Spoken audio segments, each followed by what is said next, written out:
ទៀតគាត់មិនបំផ្លាញទេប៉ុន្តែគាត់ច្បាស់ជាឆ្លៀតយកនេះទៅចាំមើលគាត់ម៉ោង 2 ទាត់ខ្ញុំនឹងលីយ៉ាងចាំនៅគុំពោតក្បែរមានសម្លេងខ្ទាបពីជាសម្លេងកន្ត្រៃកាត់លួសខ្ញុំស្គាល់ភ្លាមលីវធំនឹងកូនគាត់កំពុងអន់ខ្នងរុញរបងលួសដែលដួលចូលទៅក្នុងដីដាំដួងទីរបស់ខ្ញុំប៉ាឲ្យយើងរុញចូលគាត់ច្រើនណាស់នេះដល់ទៅចិត្ត2ភ្នាក់ហើយគាត់ឃើញធ្វើម៉េចខ្លាចអីមនុស្សទុនខ្សោយព្រៃភ្នំណាមានព្រំដែនច្បាស់ខ្ញុំថារបងនេះនៅទីនេះពីដើមយកបានមួយទៅគឺមួយទៅក្រោមនេះដាំដួងគីសុទ្ធពូលាវកណ្ដាលអធិរតមិនដេកមកធ្វើការសំណងអីលើដីខ្ញុំអូយស៊ឿនលីងលៀវធំឯងគ្មានខ្មាស់គេទេដាយកមកលួចដីគេម៉ោងបែបនេះហើយរត់មកដួលលើដីឯងនេះហើយមិនជឿទេខ្ញុំហៅប៉ូលីសឥឡូវនេះហៅប៉ូលីសអីអ្នកណាលួចដីគេស៊ីមលីនកុំចោទប្រកាន់សៀវភៅអីតាំងនៅមុខភ្នែកហើយសំណាញ់នេះរំកិលទៅចង្គៀងខ្ញុំហើយហ៊ានប្រកែកទៀតប្រកែកអីខ្ញុំធ្វើល្អទេយប់មិញខ្យល់ខ្លាំងសំណាញ់ដួលហើយខ្ញុំគិតថាយើងជាអ្នកចិត្តខាងពួកអាណិតឯងពាក់កណ្ដាលអាធិនាំកូនប្រុសមកជួយទាញសំណាញ់ឡើងវិញឯងវិញដូចឆ្កែខាំព្រះមិនស្គាល់ចិត្តល្អគេជួយទាញសំណាញ់ត្រូវរំកិលចូលដីខ្ញុំ2ម៉ែត្រអូពាក់កណ្ដាលអាធិត្រង់ងឹតចាស់ហើយភ្នែកមិនសូវល្អខុសព្រំដែនអីចម្លែកហើយដីចំណោតនេះងាយបាក់ដីរលងហើយរអើងាយរត់ខ្ញុំជួយចាក់ដីឲ្យរឹងទេលីវតាប៉ោងឯងនិយាយរឿងហួសឯងគិតថាអ្នករាល់គ្នាល្ងងពីឯងនិយាយជាមួយកូនយើងងាយច្បាស់ណាស់អញ្ចឹងចិត្តល្អគិតថាឯងមិនព្រមទទួលនេះមិនខ្វល់ទេឯងចង់ធ្វើអីក៏ធ្វើទៅ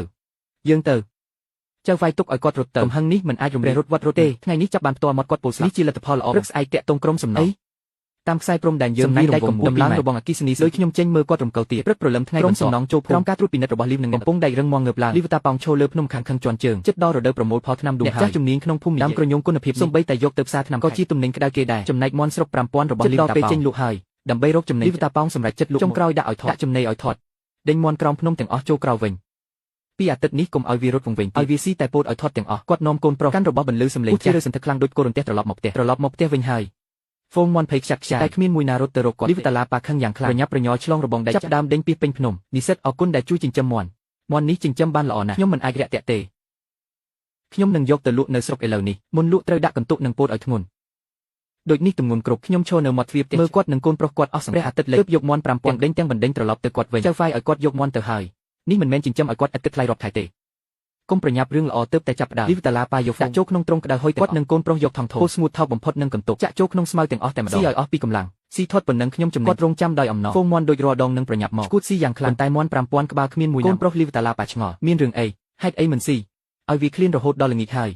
យមិនអាចធ្វើអ្វីក៏តែ1ម៉ោងកន្លងផុតទៅក្នុងចំណីមិនត្រូវបានប៉ះទេហ្វូងមន់កាន់តែវឹកវរខ្លាំងឡើងនោះមន់មួយស្រែកយ៉ាងគួរឲ្យខ្លាចរងមន់ទាំងមូលផ្ទុះឡើងដូចឆ្នាំមន់5000ក្បាលស្រែកដូចឈួតប៉ះទង្គិចរបងដែកទ្រង់យ៉ាងខ្លាំងព្យាយាមរត់ចេញកូនប្រុសលីវតាឡាប៉ាភ័យព្រួយប៉ាមិនប្រក្រតីវាមិនស៊ីចំណីមិនស៊ីសំបីតែលីវតាឡាប៉ាក៏ភ្ញាក់គាត់ចាប់ពោតមួយក្តាប់ដាក់ចំមាត់មន់មួយយ៉ាងមន់នោះក្រវីក្បាលយ៉ាងខ្លាំងបោះពោតចេញវាហ៊ានខំខ្ញុំទៀតឈួតហួហើយ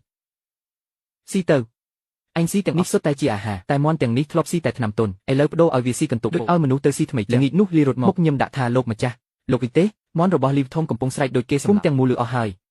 សំហើយចាស់នោះចង់ច្បោកដាក់កន្ទុកធ្ងន់ខ្ញុំថាលើកនេះគាត់ខាត់បងអស់ពេលយប់សម្រែកមន់កាន់តែខ្លាំងលីវធំនឹងកូនគាត់ព្យាយាមគ្រប់យ៉ាងតែមន់មិនស៊ីទេសូម្បីតែទឹកក៏មិនត្រឹមតែ2ថ្ងៃប៉ុណ្ណោះដែលធ្លាប់រលោងស្គមស្គាំងឃើញច្បាស់ហើយចាប់ផ្ដើមដួលស្លាប់បន្តពុះចេញពីមាត់រកាច់រួចស្លាប់ព្រះឲ្យស្លាប់ទៀត5បើបន្តបែបនេះមិនទាន់ដល់ផ្សារក៏ងាប់អស់លីវធំខឹងចាប់មន់មួយហែកមាត់វាចាក់គ្រាប់ពោតចូលមាត់វាមន់នោះទៅស៊ូនៅក្រោមចុះឃើញទេវាឃ្លានខ្លាំងស៊ីទាំងអស់គាត់គិតថារោគដំណោះស្រាយគ្នាជាមួយកូនប្រុសពេញមួយយប់ចាក់លីមកឲ្យមន់រាប់រយតែថ្ងៃបន្តមន់ដែលត្រូវចាក់នៅទាំងអស់ខ្លាយជាដុំរឹងធំវាចាប់ផ្ដើមបន្ទោលលីមកក្លិនស្អុយពេញក្រោលប៉ាមិនរួចទេស្លាប់ទៀតហើយលើកនេះលឿនជាងមើលមន់នេះវាឈោមិនកាត់ហើយអញ្ចឹងធ្វើម៉េចទៅហៅពេទ្យសត្វពីស្រុកចំណាយប៉ុន្មានក៏បានដែរដែលមកឈ្មោះបានអ្នកជំនាញបាក់សីល្បីបំផុតគាត់ចូលក្រោមមន់មើលមួយផ្លែតក៏ក្រៀមមុខស្អុយណាស់ខ្យល់ចេញចូលនៅលោកវិជ្ជបណ្ឌិតវាងជួយមើលនេះកាត់អីគេរឹងដូចដុំថ្មញ៉ាំអីឲ្យវាគឺពោតលីកន្ទុកនឹងឯងនិយាយខុសមន់ធម្មតាញ៉ាំនឹងអត់លើសពីរំលាយមិនស្រួលមិនអាចកើតរលាកក្រពះធំបែបនេះទេមើលឯងមកពោះវាស្ដាងដូចក្រហើយមានដំបៅទន់នេះញ៉ាំតែអាហារទន់ងាយរំលាយយូរមកមែនទេវាធ្លាប់ញ៉ាំឆ្នាំពីដីអ្នកដតៃដំបែថ្នាំខាត់ឯងយកមន់មកចិញ្ចឹមឲ្យចំណីទន់មានប្រូតេអ៊ីនធ្វើឲ្យប្រព័ន្ធរំលាយអាហារស្រាប់តែបដូរមកញ៉ាំគ្រាប់ទាំងជាតិពិបាករំលាយឯងអត់យល់ពីមន់ឬអត់ខួរក្បាលពេទ្យវាងមានសង្ឃឹមទេខ្ញុំដាក់ថ្លៃឲ្យ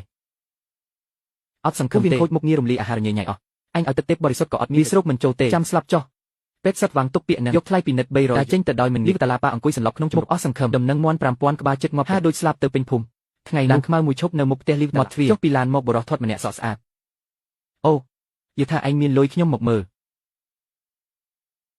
លីវចាស់ឯងចិញ្ចឹមពូជអីថ្មីហ្នឹងហៅថាមន់ឈឺលោកឈៀនកុំលេងសើចមន់នេះគ្រាន់តែក្តៅសម្រាប់2ថ្ងៃទៀតឲ្យខ្លួនហើយស្លាប់ច្រើនម្លេះលោកលីខ្ញុំនិយាយត្រង់ខ្ញុំដឹងច្បាស់ពីមន់ឯងពេទ្យសកាត់ទោសឲ្យឯងនៅធ្វើពុតប៉ុន្តែមើលមុខគ្នាស្គាល់គ្នាច្រើនឆ្នាំខ្ញុំចង់អូផ្លូវល្អផ្លូវអី មន់ឯងមិនរស់ដល់ពេលលក់ទេទុកឲ្យយូរទៀតស្លាប់ច្រើនពេលនោះឯងត្រូវចំណាយលុយជួលគេជីក្រណ្ដាកប់កុំឲ្យប៉ះពាល់បរិស្ថានភូមិរករឿងឯងខ្ញុំចិត្តល្អមួយក្បាល15បាតស្លាប់ខ្ញុំយកទាំងអស់ជួយសម្អាតឲ្យឯងមិនដែរ15បាតមន់ស្រុកធម្មតាមួយក្បាលយ៉ាងតិច80ហើយសៀនផាងឯងនេះចេះតែឆ្លៀតឱកាសកុំឲ្យមុខមិនចង់15បាតជាថ្លៃជួយឯងចោលរបស់ឯងគិតថានៅទិញមន់ឯងអីឯងលក់ឲ្យខ្ញុំត្រូវចំណាយលុយជួលគេធ្វើការយកទុកក្នុងទូរួចរកវិធីលក់ទៅឲ្យអាហារដ្ឋានថោកដែលមិនរើខ្ញុំប្រថុយប្រឋានរកលុយលំបាកឯងថាតិចទៀតឯងចង់លក់ក៏លក់មិនលក់ក៏ទៅក្រោយថ្ងៃនេះ10បាតខ្ញុំនៅគិតមើលចេញទៅមួយក្បាល15បាតឯងទៅប្លន់គេវិញទៅមន់ខ្ញុំទាំងធាត់ទាំង